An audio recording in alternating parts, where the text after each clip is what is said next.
After watching this video, you will not stress about solstice.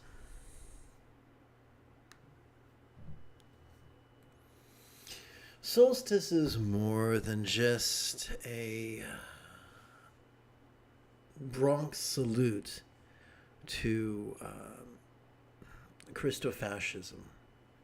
And it's more than a holiday of Wicca.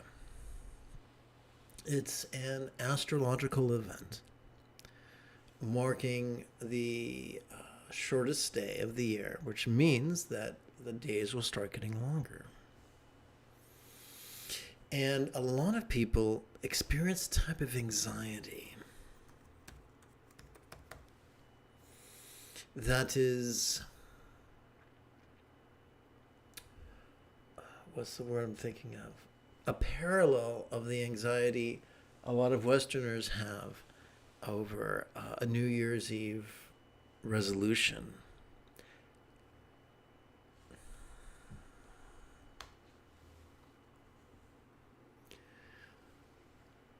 And a group I'm subscribed to on Reddit, I'm not sure that's the right word, subscribe, but whatever you do on Reddit, in the Dudism book, which is a play on Taoism, they said happy solstice.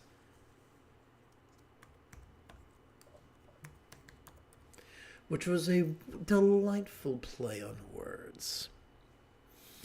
And it was either the Dudism book or the Wu Wei group. One of the two, I'm not sure. Did I say book? I meant group. And the idea is this. I'm going to... Well, first we'll explain it in terms of the Tao Te Ching.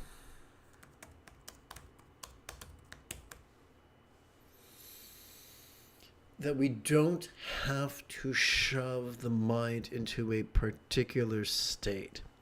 If we sit and we watch as we breathe in and we relax as we breathe out, we will notice the mind go through all sorts of interesting cycles.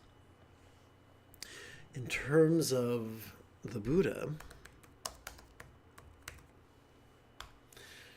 taught that enlightenment was simply mastery of the Eightfold Path, something that could be accomplished in as little as a week.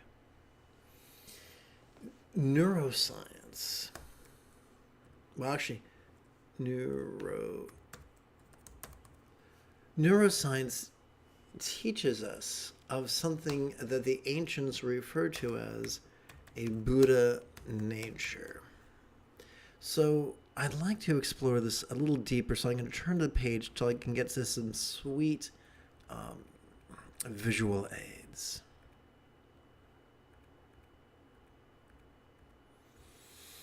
Okay, here we go. Sturgeon's Law reminds us that 90% of everything sucks. What could that suckiness look like?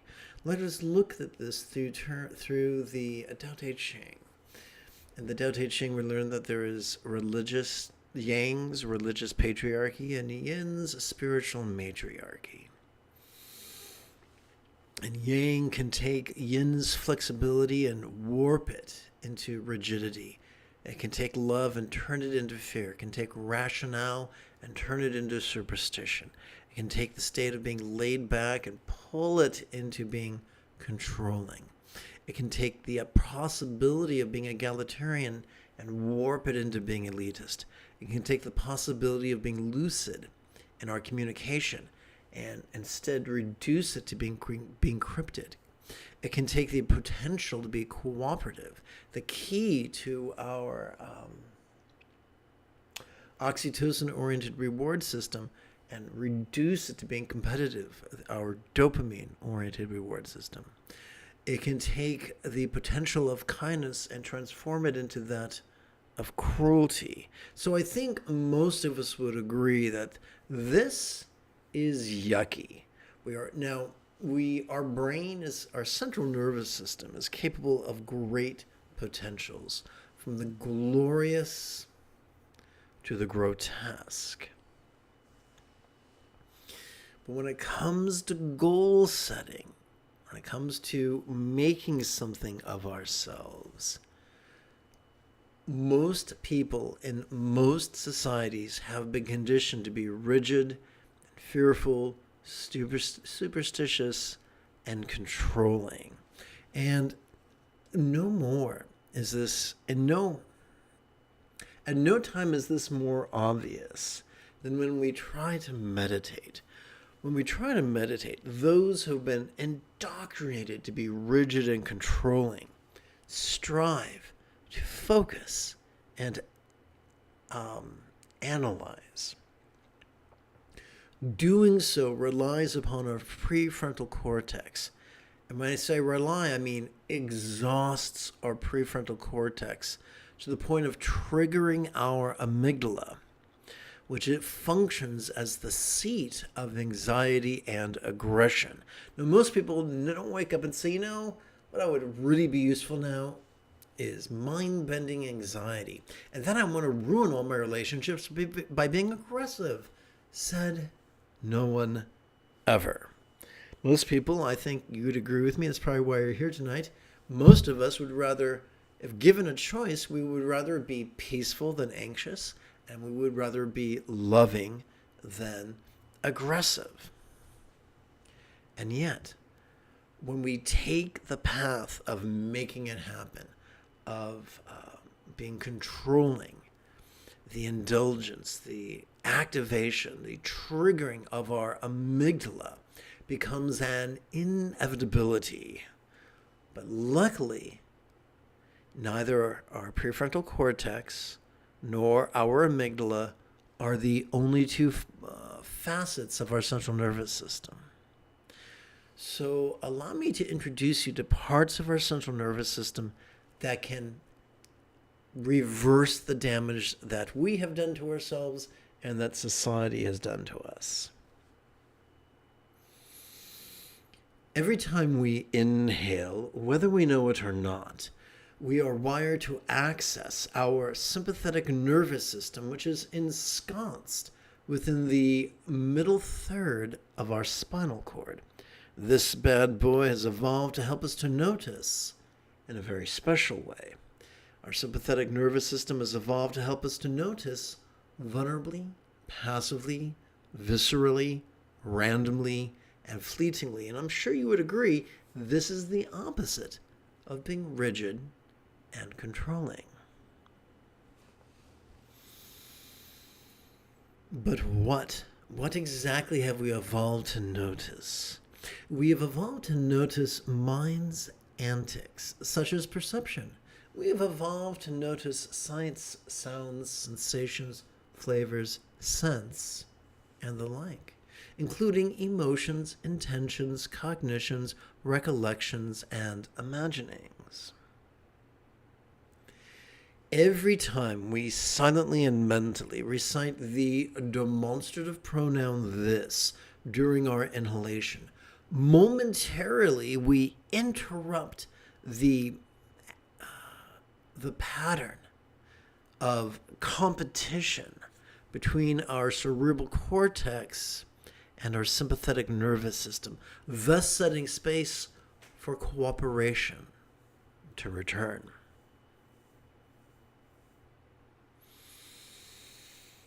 Every time we exhale, whether we know it or not, we are accessing our parasympathetic nervous system, divided between the lower third and the upper third of this same spinal cord. This parasympathetic nervous system has evolved to help us to physically relax and mentally release whatever we noticed during our previous inhalation, whether that which we noticed was external or internal, physical or mental, pleasurable or painful, interesting or boring, glorious or grotesque. Well, you know, this mindfulness and this meditation seem pretty cool, but specifically, how can they help us? Like a cat, like a curious cat who's pushed his head into an empty bag of Doritos and finds he's having trouble extricating himself. We can be rendered similarly trapped by the mechanisms of yang, by the mechanisms of religious patriarchy, by our controlling and rigid tendencies. There are 3 ways mindfulness and meditation can help with this. Number 1, they can calm the experience of anxiety and aggression. 2, they reduce the tyranny that anxiety and aggression exert over our choices and our utterances and our deeds. And there's a 3rd way, and this is profound. The more we play with noticing and releasing, perhaps once every 12 hours, the more we stimulate our anterior cingulate gyrus, which is described here as looking kind of like a smushed letter C.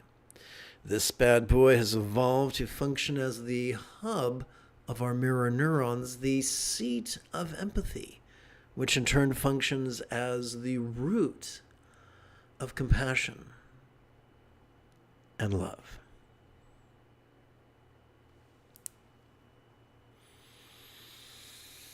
This is exactly why the late Tulku Thondup insisted that the highest love is the spontaneous and uncontrived fringe benefit of awareness and release.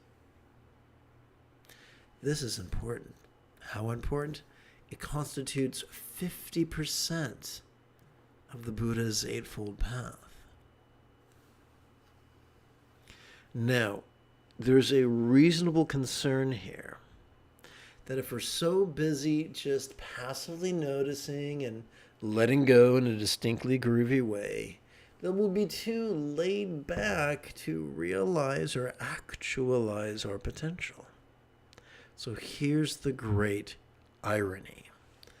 The more we play with mindfulness and meditation, the more we experience the 6th fold of the Buddha's Eightfold Path, which is the effortless effort of love's centered spontaneity, which should not be confused. Well, let me just back this up.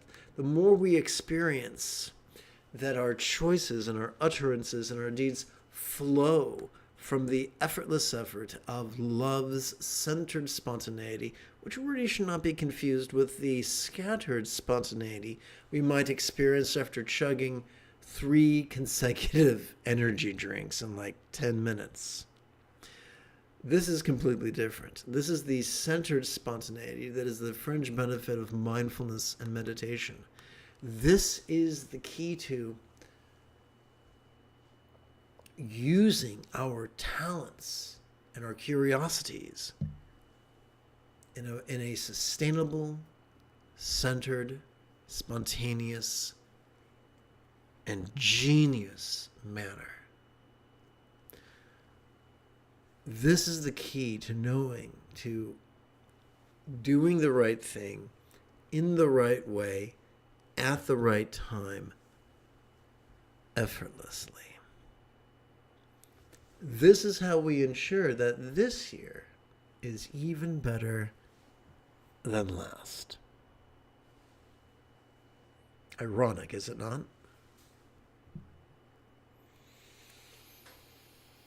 This concludes our opening lesson.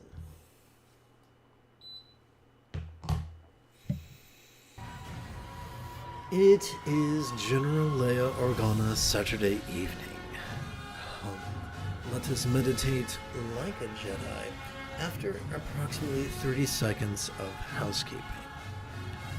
This is Lama Jigme Gyatso of the Buddha Joy Meditation School. For more than 30 years, I've spent about 8 hours a day, almost every day, studying, practicing, mastering, and reverse engineering the teachings and techniques of each school of meditation so that you will not have to.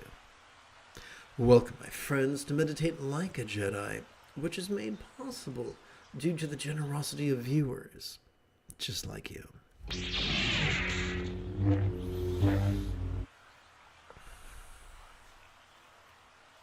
Welcome to the latest iteration of Easy Mantra Meditation.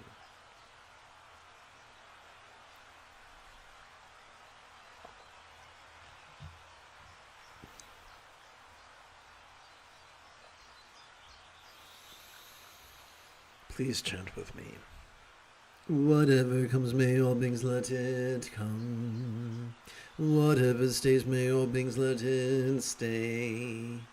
Whatever goes, may all beings let it go.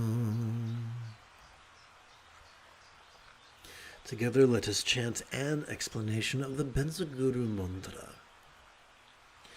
I invoke teachers home action on meditation and home view.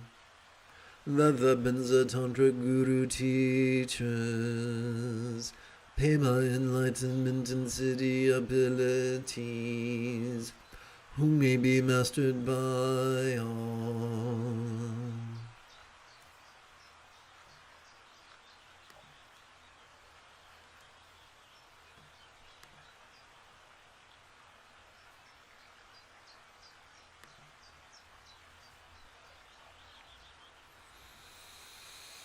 Welcome to the first quarter of this evening's mindful crease counting meditation. Let us begin by reviewing the 3 points of Bengali crease counting. Point 1, what we do with our right hand, not to be confused with what we do in the shadows.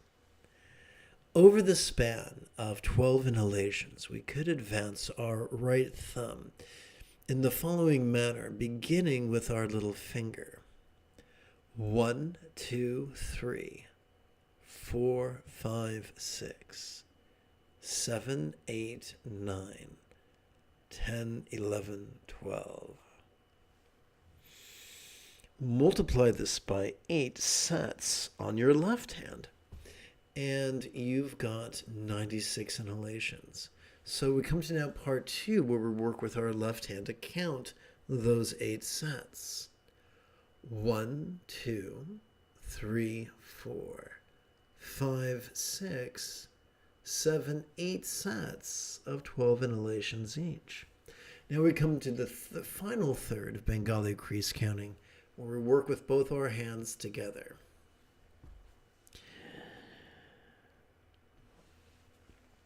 We could rest the great knuckle at the base of our right ring finger upon the tip of our left ring finger, palms up in our lap.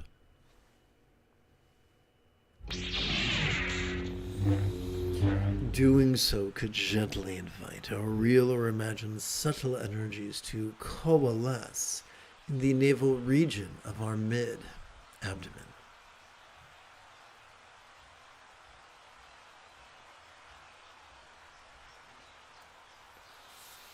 So let's begin with mantra meditation. During our inhalation, we can silently and mentally recite, relaxing into this. The demonstrative pronoun this in this context refers to whatever we notice during our inhalation. Whatever we notice, vulnerably, passively, viscerally, randomly, or fleetingly. Whatever we notice, whether it is external or internal, physical or mental, pleasurable or painful, interesting or boring, glorious or grotesque. During our exhalation, we do 2 things simultaneously. We physically relax while striving to chant the 12-syllable mantra 4 times per breath for 8 breaths. Actually, we're short on time tonight, so let's do it for 4 breaths. Here we go.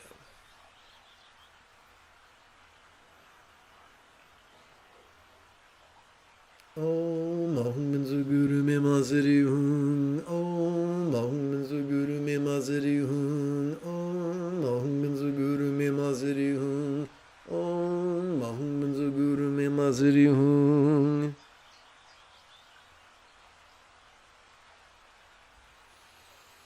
Oops, that was premature. Om Ahum Menzuguru Me Maziri Hun. Om Ahum Menzuguru Me Maziri Hun. Om Ahum Menzuguru Me Maziri Hun. Om Ahum Menzuguru Me Maziri Hun. Om Ahum Menzuguru Me Maziri Hun. Om Ahum Menzuguru Me Maziri Hun. Om Ahum Menzuguru Me Maziri Hun. Om Ahum Menzuguru Me Maziri Hun. Om Ahum Menzuguru Me Maziri Hun. Om Ahum Menzuguru Me Maziri Hun. Om Ahum Menzuguru Me Maziri Hun. We now switch. We now switch from mantra meditation to silent meditation. Each time we silently and mentally recite the demonstrative pronoun this during our inhalation, we are wired to vulnerably, passively, viscerally, randomly, and fleetingly notice mind's antics. This is called mindfulness. Each time we silently and mentally recite the one-syllable verb ease during our exhalation,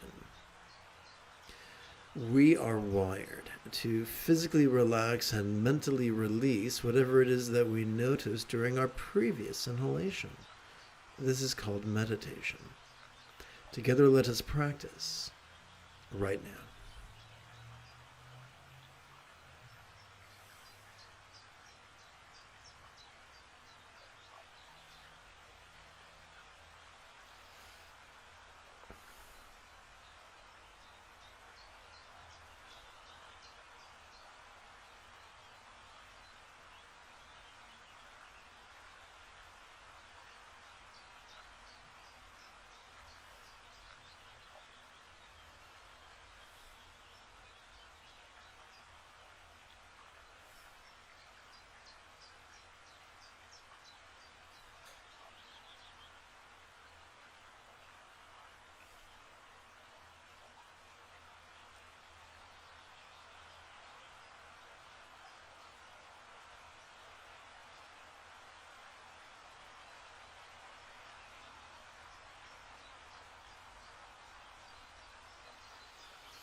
You have taken your first step into a much larger world. If you feel that I have earned it, you could give this live stream a thumbs up. You could even help support this channel. In approximately